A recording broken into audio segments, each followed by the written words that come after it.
വെറും 6 മാസം കൊണ്ട് ഡിഗ്രി സർട്ടിഫിക്കറ്റ് എന്നൊക്കെ കേട്ട് ഒരു അംഗീകാരവും ലഭിക്കാത്ത സർട്ടിഫിക്കറ്റ് ഒക്കെ വാങ്ങുന്നതിന് മുൻപ് നിങ്ങൾ ഇതൊന്ന് ശ്രദ്ധിക്കുക. കാരണം നിങ്ങൾ വാങ്ങിക്കുന്ന സർട്ടിഫിക്കറ്റ് വെറും ഒരു കടലാസ് കഷ്ണം മാത്രമായി പോകരുത്.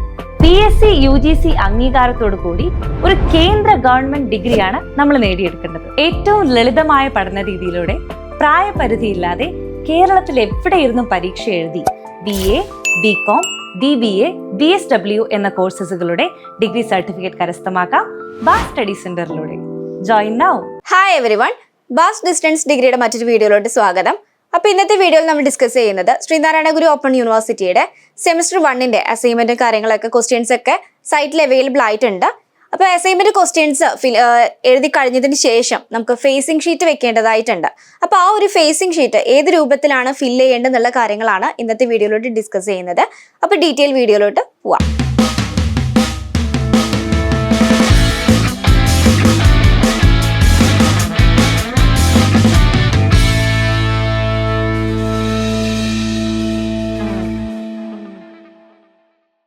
ശ്രീനാരായണ ഗുരു ഓപ്പൺ യൂണിവേഴ്സിറ്റിയിലേക്ക് അഡ്മിഷൻ എടുക്കാൻ താല്പര്യപ്പെടുന്ന വിദ്യാർത്ഥികളാണ് നിങ്ങളെങ്കിൽ താഴെ കാണുന്ന നമ്പറിൽ കോൺടാക്ട് ചെയ്യുക.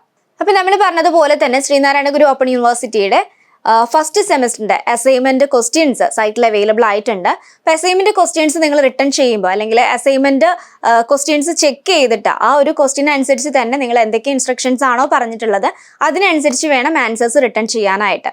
അപ്പോൾ ഈ ഒരു ആൻസേഴ്സ് ഒക്കെ എഴുതി കഴിഞ്ഞതിന് ശേഷം ഈ ഒരു ആൻസേഴ്സിന്റെ ഫ്രണ്ടിൽ വെക്കാനായിട്ട് നമുക്ക് അസൈൻമെന്റിന്റെ ഫേസിംഗ് ഷീറ്റ് വരുന്നുണ്ട്. ആ ഒരു ഫേസിംഗ് ഷീറ്റ് ഏത് രൂപത്തിലാണ് ഫില്ല് ചെയ്യുക എന്നുള്ളതാണ് ഇന്നത്തെ വീഡിയോയിലൂടെ ഡിസ്കസ് ചെയ്യുന്നത്. അപ്പോൾ ഫേസിംഗ് ഷീറ്റ് ഫില്ല് ചെയ്യുമ്പോൾ പ്രത്യേകം ശ്രദ്ധിക്കേണ്ട ഒരു കാര്യം എന്താണെന്ന് വെച്ചാൽ നമുക്ക് 10 മാർക്കിന്റെ ഫേസിംഗ് ഷീറ്റും വരുന്നുണ്ട്, അതുപോലെ തന്നെ 15 മാർക്കിന്റെ ഫേസിംഗ് ഷീറ്റും വരുന്നുണ്ട്. അപ്പോൾ ഈ രണ്ട് ഫേസിംഗ് ഷീറ്റും പ്രോപ്പറായിട്ട് ചെക്ക് ചെയ്യുക, അതുപോലെ ക്വസ്റ്റ്യൻസ് പ്രോപ്പറായിട്ട് ചെക്ക് ചെയ്യുക. എത്ര മാർക്കിന്റെ ക്വസ്റ്റ്യൻ ആണെന്ന് നോക്കുക. 10 മാർക്കിന്റെ ക്വസ്റ്റ്യൻ ആണെന്നുണ്ടെങ്കിൽ ടോട്ടൽ പേപ്പറിന്റെ മുകളിൽ നമുക്ക് 10 മാർക്കിന്റെ ആണെന്നുണ്ടായിരിക്കും. അപ്പോൾ ആ ഒരു 10 മാർക്കിൻ്റെതാണെന്നുണ്ടെങ്കിൽ 10 മാർക്കിന്റെ ഫേസിംഗ് ഷീറ്റ് ആണ് നിങ്ങൾ അതോടൊപ്പം അറ്റാച്ച് ചെയ്യേണ്ടത്. അതല്ല 15 മാർക്കിന്റെ ക്വസ്റ്റ്യൻസ് ആണെന്നുണ്ടെങ്കിൽ 15 മാർക്കിന്റെ ഫേസിംഗ് ഷീറ്റ് ആണ് അതോടൊപ്പം അറ്റാച്ച് ചെയ്യേണ്ടത്. അപ്പോൾ ഇത്തരത്തിലുള്ള കാര്യങ്ങൾ പ്രത്യേകം ശ്രദ്ധിച്ചതിന് ശേഷം മാത്രം ഫേസിംഗ് ഷീറ്റ് അറ്റാച്ച് ചെയ്യുക. അപ്പോൾ ഈ ഒരു ഫേസിംഗ് ഷീറ്റ് ഫില്ല് ചെയ്യുമ്പോൾ എന്തൊക്കെ കാര്യങ്ങളാണ് ശ്രദ്ധിക്കേണ്ടതെന്നുള്ളത് നമുക്ക് ഡീറ്റെയിൽ ആയിട്ടൊന്ന് ചെക്ക് ചെയ്യാം. ഫസ്റ്റ് നമുക്ക് ഈ ഒരു ഫേസിംഗ് ഷീറ്റ് ഫില്ല് ചെയ്യുമ്പോൾ നമുക്ക് ഫസ്റ്റിൽ തന്നെ ചോദിക്കുന്നത് നമ്മുടെ നെയിം ആണ്, നെയിം ഓഫ് ദി കാൻഡിഡേറ്റ് ആണ്. അപ്പൊ നിങ്ങളുടെ കംപ്ലീറ്റ് നെയിം ഇവിടെ എഴുതുക, അതുപോലെ തന്നെ എൻറോൾമെന്റ് നമ്പർ, നിങ്ങളുടെ ID കാർഡിൽ ഉണ്ടായിരിക്കും എൻറോൾ നമ്പർ ഏതാണെന്നുള്ളത്.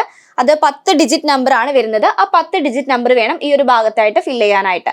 പിന്നെ നെയിം ഓഫ് ദി പ്രോഗ്രാം, നിങ്ങൾ ഏത് സബ്ജക്റ്റ് ആണ് എടുത്തത് ആ സബ്ജക്റ്റ് എഴുതുക. BA സോഷ്യോളജി ആണെങ്കിൽ സോഷ്യോളജി എന്ന് എഴുതുക, അതല്ല BA മലയാളം ആണെങ്കിൽ BA മലയാളം എന്ന് എഴുതുക. അങ്ങനെ നിങ്ങളുടെ സബ്ജക്റ്റ് ഏതാണോ ആ subject name of the program എന്നുള്ളത് ഫില്ല് ചെയ്യുക. അത് കഴിഞ്ഞതിന് ശേഷം സെമിസ്റ്റർ ഏതാണെന്നാണ് ചോദിക്കുന്നത്. അപ്പോൾ ഫസ്റ്റ് സെമിസ്റ്റർ ആണെങ്കിൽ ഫസ്റ്റ് സെമിസ്റ്റർ, അതല്ല സെക്കൻഡ് സെമിസ്റ്റർ ആണെങ്കിൽ സെക്കൻഡ് സെമിസ്റ്റർ എന്ന് കൊടുക്കാം. അതുപോലെ കോഴ്സ് കോഡ് ഉണ്ടായിരിക്കും. അപ്പോൾ കോഴ്സ് കോഡ് എന്ന് പറയുന്നത് നമുക്ക് ഈ ഒരു കോഡാണ് ഇവിടെ കൊടുക്കേണ്ടത്. നിങ്ങളുടെ സബ്ജക്റ്റ് കോഡ്, സബ്ജക്റ്റിന്റെ ഫ്രണ്ടിലായിട്ട് നമുക്കൊരു കോഡ് വരുന്നുണ്ട്, ആ കോഡാണ് ഫില്ല് ചെയ്ത് കൊടുക്കേണ്ടത്. അതുപോലെ തന്നെ പിന്നീട് വരുന്നത് കോഴ്സ് ടൈറ്റിലാണ്. അപ്പം നിങ്ങൾ എഴുതുന്ന പേപ്പർ ഏതാണോ ആ പേപ്പറിന്റെ നെയിമാണ് നിങ്ങൾ ഈ ഒരു കോഴ്സ് ടൈറ്റിൽ എന്നുള്ള ഭാഗത്ത് കൊടുക്കേണ്ടത്. അതായത് ഹിസ്റ്റോറിക്കൽ ടൂറിസം എന്നാണെങ്കിൽ ഹിസ്റ്റോറിക്കൽ ടൂറിസം എന്ന് കൊടുക്കാം. ഓക്കെ. അതുപോലെ തന്നെ name of the learner support centre, നിങ്ങളുടെ LSC ഏതാണോ LSCയുടെ കംപ്ലീറ്റ് നെയിമാണ് name of the learner support centre എന്നുള്ള പോർഷനിൽ നിങ്ങൾ കൊടുക്കേണ്ടത്. പിന്നെ അത് മാത്രമല്ല, പിന്നെ നമുക്ക് ചോദിക്കുന്നുണ്ട് signature of the candidate with date, നിങ്ങളുടെ സിഗ്നേച്ചറും അതുപോലെ തന്നെ അന്ന് എഴുതിയിട്ടുള്ള നിങ്ങൾ എന്നാണോ അത് സൈൻ ചെയ്യുന്നത് ആ ദിവസത്തെ ഡേറ്റ് ആണ് അവിടെ എഴുതേണ്ടത് കേട്ടോ. ഈ ഒരു പോർഷൻ നമുക്ക് ഇവാലുവേറ്റേഴ്സ് അവര് മാർക്ക് ചെയ്യാനുള്ള പോർഷൻസ് ആണ്. അപ്പൊ അതുകൊണ്ട് അത് നമ്മൾ ഫില്ല് ചെയ്യേണ്ടതായിട്ടില്ല. അപ്പൊ അതിനുശേഷം വരുന്നതാണ് നമുക്കൊരു ഭാഗം കൂടി ഫില്ല് ചെയ്യേണ്ടതായിട്ടുണ്ട്, signature of the candidate with date. ഇവിടെ നിങ്ങളുടെ സിഗ്നേച്ചറും അതുപോലെ തന്നെ ഡേറ്റും ആണ് ലാസ്റ്റ് ആയിട്ട് നമ്മൾ ചെയ്യേണ്ടത്. അപ്പൊ ഇത്രയും കാര്യങ്ങൾ മാത്രമേ നമ്മൾ ഫില്ല് ചെയ്യേണ്ടതായിട്ടുള്ളൂ. അപ്പൊ ആ ഒരു കാര്യങ്ങൾ കൃത്യമായിട്ട് തന്നെ ഫില്ല് ചെയ്യുക. എന്തെങ്കിലും ഡൗട്ട്സ് ഉണ്ടെങ്കിൽ അത് ചെക്ക് ചെയ്ത് മാത്രം ഫില്ല് ചെയ്യുക കേട്ടോ. അപ്പൊ ഇത്രയും കാര്യങ്ങളാണ് ഫേസിംഗ് ഷീറ്റ് 1 നമ്മൾ ചെക്ക് ചെയ്യേണ്ടത്. അപ്പൊ നിങ്ങൾ ഫില്ല് ചെയ്യുമ്പോൾ പ്രത്യേകം ശ്രദ്ധിക്കണം, അതിൽ മിസ്റ്റേക്കും കാര്യങ്ങളൊന്നും വരാത്ത രീതിയിൽ വേണം ഫില്ല് ചെയ്യാനായിട്ട്. ഫില്ല് ചെയ്ത് കഴിഞ്ഞതിന് ശേഷം ഒന്നുകൂടെ ഒന്ന് റീചെക്ക് ചെയ്യുക, എല്ലാതും കൃത്യമായിട്ട് തന്നെയാണോ എന്നുള്ളത് റീചെക്ക് ചെയ്തതിന് ശേഷം മാത്രം PDF രൂപത്തിലേക്ക് മാറ്റി നിങ്ങളത് ഫയലായിട്ട് അപ്ലോഡ് ചെയ്യേണ്ടതാണ്. അപ്പോൾ ഈ ഒരു അസൈൻമെന്റുമായി ബന്ധപ്പെട്ട് എന്തെങ്കിലും സംശയങ്ങൾ ഉണ്ടെങ്കിൽ നിങ്ങൾക്ക് താഴെ കമന്റ് ചെയ്യാവുന്നതാണ്. അപ്പോൾ ഇതുപോലുള്ള മറ്റൊരു യൂസ്ഫുൾ വീഡിയോയുമായി വീണ്ടും കാണാം. താങ്ക്